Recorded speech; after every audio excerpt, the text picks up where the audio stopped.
नमस्कार दोस्तों, आप सबका स्वागत है इस ऑनलाइन क्लासेस में। और साथियों, आज हम पढ़ने जा रहे हैं बीएड द्वितीय वर्ष को लेकर। और बीएड द्वितीय वर्ष के अंतर्गत आज का जो हमारा शिक्षण विषय है वो है जीव विज्ञान का शिक्षण शास्त्र को लेकर। और जीव विज्ञान के शिक्षण शास्त्र के अंतर्गत आज का जो हमारा जो जीव विज्ञान का शिक्षण शास्त्र है उसकी जो इकाई है वो है तृतीय जीव विज्ञान में अधिगम संसाधन को लेकर। जीव विज्ञान में अधिगम संसाधन को लेकर जीव विज्ञान में विषय में उस विषय की अवधारणा और विषय वस्तु को स्पष्ट करने के लिए, उसे क्लियर करने के लिए ऐसे कौन कौन से संसाधन हैं, ऐसे कौन कौन से रिसोर्सेज हैं जिनका उपयोग करके हम अपने शिक्षण को प्रभावी बना सकते हैं। तो उसी के अंतर्गत आज का जो हमारा प्रकरण है वो प्रकरण है श्रव्य दृश्य शिक्षण सहायक सामग्री। श्रव्य दृश्य शिक्षण सहायक सामग्री, ऑडियो विजुअल टीचिंग एड। तो साथियों, सबसे पहले बात जब चली है टीचिंग एड की, इससे पहले हमने 3 टीचिंग एड के बारे में अध्ययन किया था।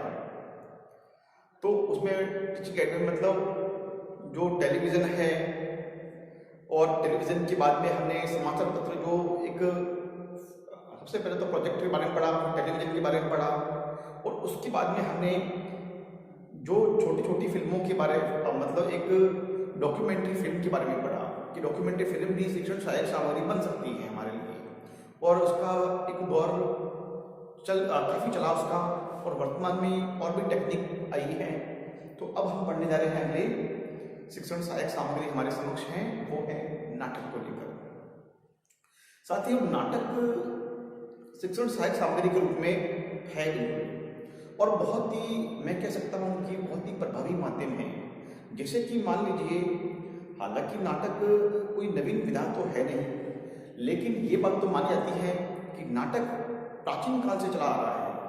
क्योंकि प्राचीन काल में मनोरंजन के कोई साधन थे नहीं, तो नाटक है, ख्याल है, झांकियाँ हैं, या फिर कोई स्वांग रचकर, या बहुत सारी बहरूपिया कलाएँ वगैरह होती थी, लोक कलाएँ वगैरह होती थी, उनके माध्यम से हम जो जन सामान्य का जो मनोरंजन किया जाता था, उससे पहले जो राजस्थान या राजपुताने में या रजवाड़ों के समय में, या उससे भी पूर्व की बात हम करें तो रियासत शासन व्यवस्था की बात करें हम, तो उसमें भी कुछ कलाकारों के द्वारा वो अपनी कलाबाजियों के माध्यम से या फिर नाटक के माध्यम से राजा महाराजाओं का मनोरंजन करते थे, और जन सामान्य को भी अपने नाटकों के माध्यम से कुछ संदेश देने का प्रयत्न वो करते थे।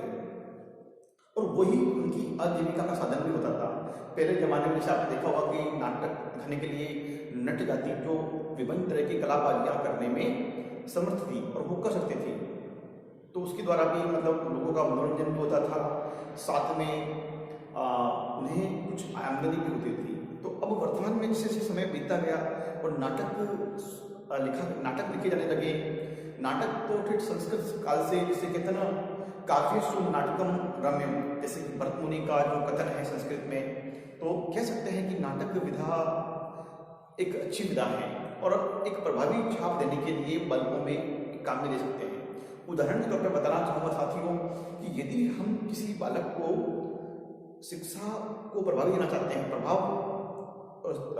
डालना चाहते हैं कि हम बालक में सामाजिक, नैतिक और गुणों का विकास करें, या यूँ कहे कि हम इसमें चारित्रिक गुणों का विकास करना चाहते हैं, तो हम पढ़ाई के माध्यम से या उसको केवल किताबी ज्ञान के माध्यम से हम उसे नहीं दे सकते हैं।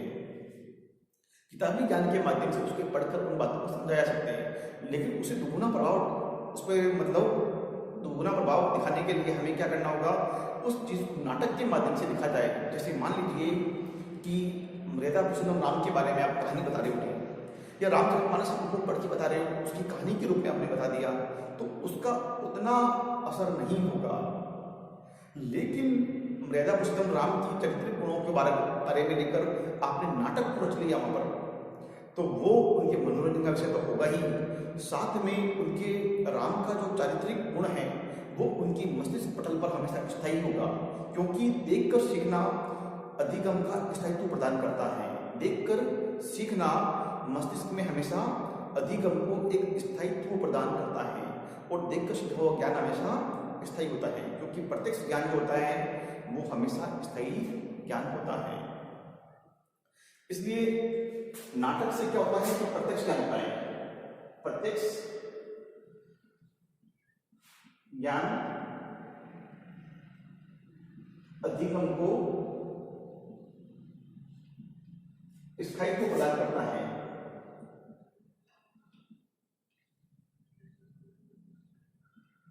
प्रदान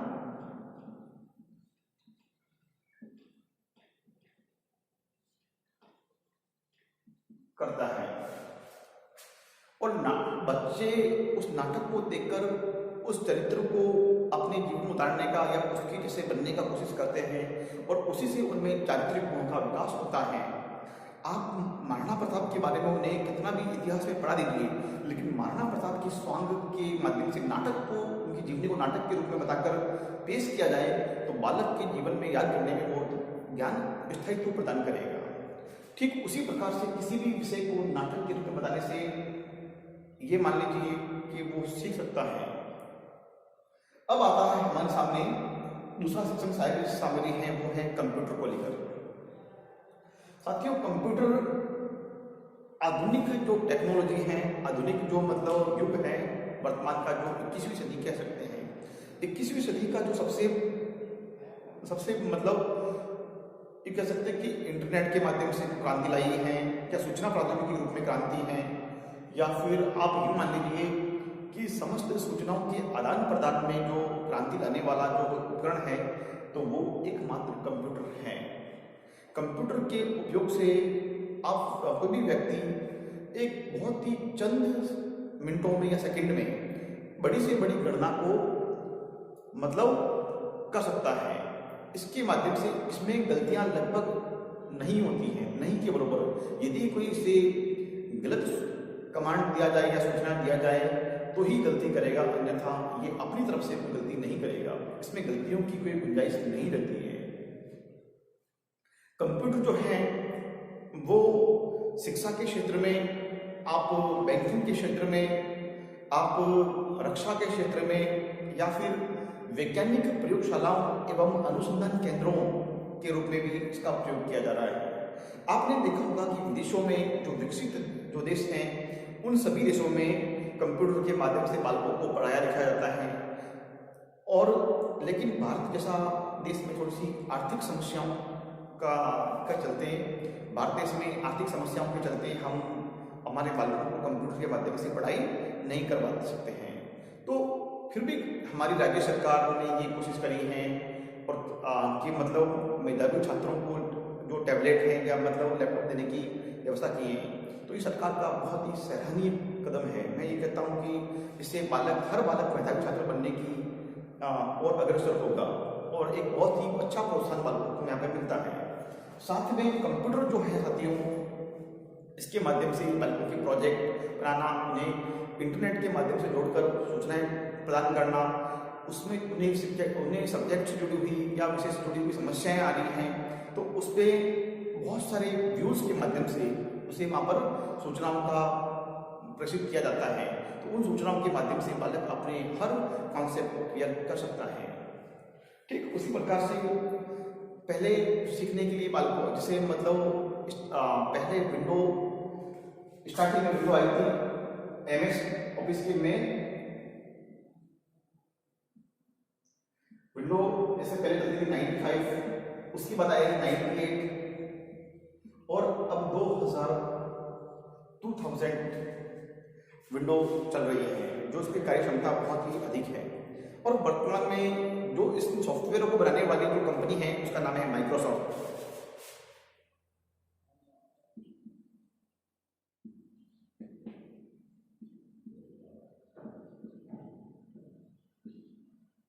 माइक्रोसॉफ्ट कंपनी है, उसने कंप्यूटर की इतने छोटे छोटे रूप बना दिए हैं कि अब ये कंप्यूटर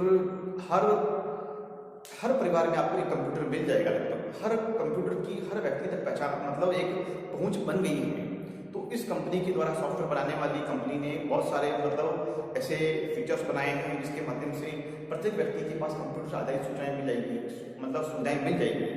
तो जैसे मान लीजिए अभी वर्तमान में जो मोबाइल आ गया है, तो मोबाइल तो क्रांति दूत बनकर आया ही है, क्योंकि मोबाइल में कंप्यूटर से जुड़ी हुई लगभग सारी सूचनाएं वहाँ पर होती हैं और मोबाइल को कंप्यूटर की तरह आप यूज़ कर सकते हैं।